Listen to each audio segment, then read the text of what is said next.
Mother Nature, she literally tries to kill you in your own yard. I can't say that we live without anxiety. The mountain, it's a tough place to live, and we know that bad things could happen to us if we don't work as a family unit. That's Brandon. He and his family live 8,150 feet up the Rocky Mountains, near Mount Powell in the US state of Montana. They live here all year round, and it's tough. Not everyone is cut out for life in such extreme conditions, and they are totally off-grid here.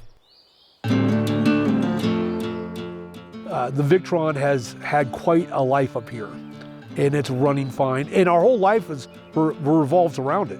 From the coffee I drink in the morning to the lights in the middle of the winter, it's one hell of a system. I own a Hummer business where we did scenic tours in Durango, Colorado.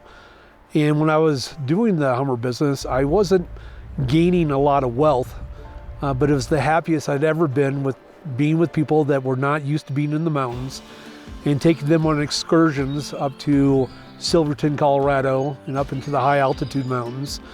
So as I got older, I wanted to share that type of lifestyle with my family.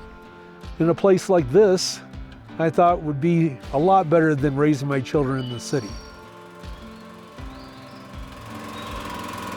My family are regular American family that are used to living in houses and condos, and how could I manipulate them to come up here to live on top of a mountain peak?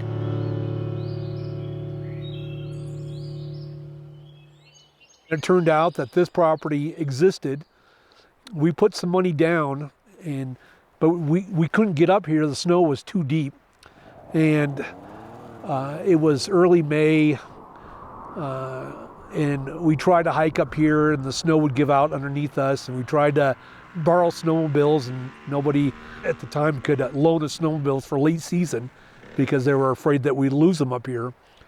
So we waited until July 4th, and we hiked in, and my wife came around the corner here, and we had never seen the view, and as soon as she saw the view, she started crying. I'm like, why are you crying? She goes, because if we don't hurry up and buy this by tomorrow, somebody's going to take it away from us, and we're going to miss our opportunity. $1 million views, right? So it always seemed unattainable a little bit, as far as like wanting to live where there was a view like that. So when I saw it, found it with him, it just looked like it was something that could absolutely be done. And I thought the challenge for both of us would be, among million challenges that we've already done together, would be maybe the ultimate one, you know?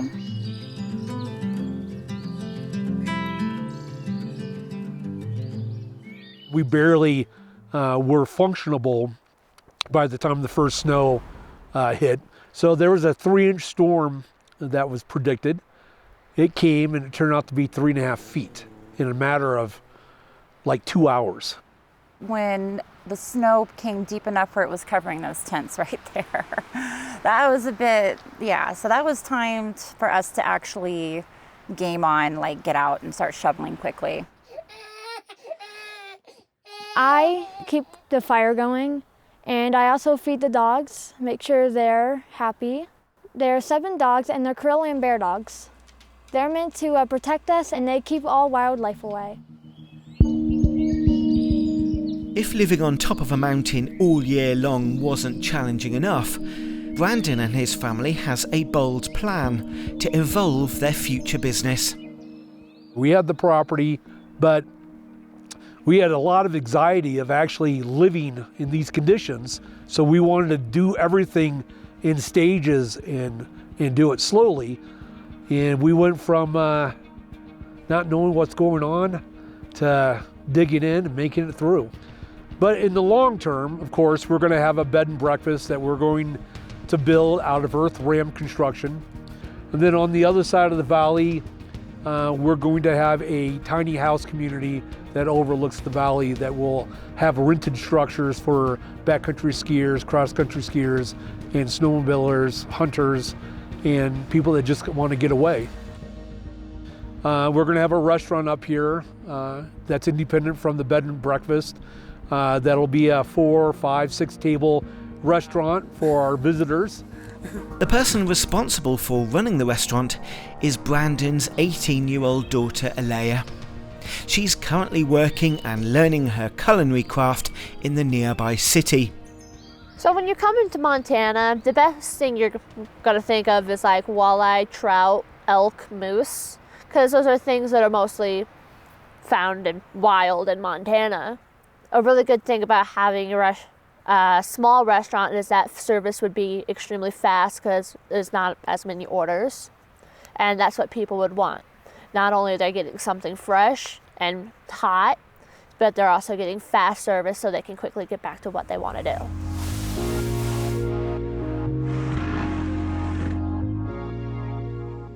The basic clientele is going to be snowmobilers, side-by-siders, backcountry skiers, and just athletes like that. The extreme sports and the motorized sports. Of course, all these new business ventures will need to be powered by something. Well, the Victron story starts way before here. Right before we bought the property, we built an expedition vehicle out of a military truck.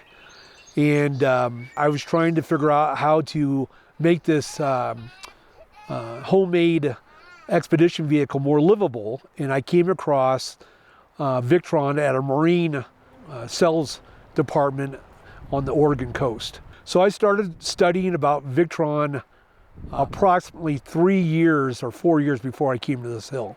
And I knew way ahead of time that Victron was going to be the power source for our adventure up here. But I did not know that there was going to be a Victron dealership really close. And I found the owner running it, Aaron. So he kind of told me what I needed, and I kind of told him what I wanted. And then he educated me more on what I needed, which is what I needed. He helped me engineer a really cool starter package for me to take this hill. They know a lot, about what they have. Their ability to identify kind of what they want to do in the future is pretty high. The thing that's fun about Victron is there's always innovation and new products. And so, when he says what he wants going forward, I'm going to listen, and then we're going to develop that, maybe with some new products, maybe with some tweaks. But in general, a customer like that has that level of experience with their system, troubleshooting things, it's perfect for me because they've really owned it and they've really learned. And that learning, happened just like it happened for anybody else that's learned, by living it and by doing it. Well, Brandon has demonstrated that he has an incredible vision for not only his family and where they will live, but also a business that he's building out over time. And what's wonderful about his vision and what we've been able to provide as kind of consultants with him is to design a system that can meet the immediate need of his family at home, but can be scaled over time. They can continue to add batteries, they can continue to add smaller independent systems for each of the cabins. So it can all be built slowly over time as the business grows.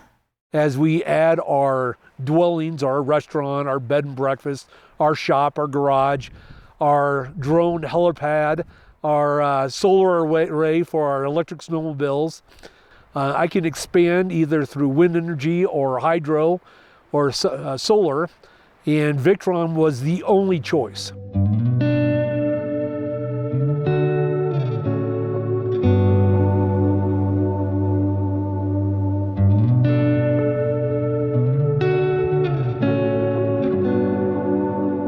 We might have a short time that the sun is up, but we're making an incredible amount of power because of the reflection of the sun off the snow, plus the solar panels are super efficient the colder it gets. If I have a great sunny day, I can never ever use the amount of energy that I'm making. Living in a location that is only accessible for 4 months of the year, Brandon makes use of one of Victron's core features, VRM Victron Remote Monitoring. And since I'm a visual person, it shows me in visual images that I can understand instead of just numbers. I've even had Victron log into my system. There was a bolt that was loose on my shunt. They identified the problem area and were able to communicate so I could go in on my own, find the error that I had created on my own, tighten up the bolt, and my system was able to reboot and continue. And I'm doing this on top of a mountain peak. So VRM is absolutely critical to what he's trying to do up there, because he doesn't have any support, and there is no way that he can, get somebody up there to help him out. So he's very much on his own, almost as much as if you were out in the middle of the ocean by yourself. So the ability to get the feedback and to be able to call somebody, basically every time he's called me for a challenge, it's something that he's done or something that has happened to the system. Victron hasn't let him down yet. Poor Aaron. Okay, Aaron, I'm sorry. I feel sorry for all the phone calls that I've given you.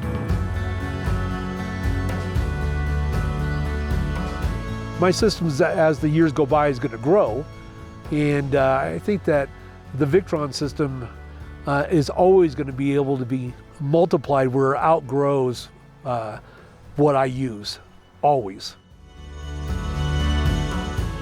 Whether you live up a mountain like Brandon and his family, or simply want to have power where there is no grid, we have a selection of off-grid examples on our website. Full details about this installation, as well as Intelligent Controls, the company that helped them, are in the description below.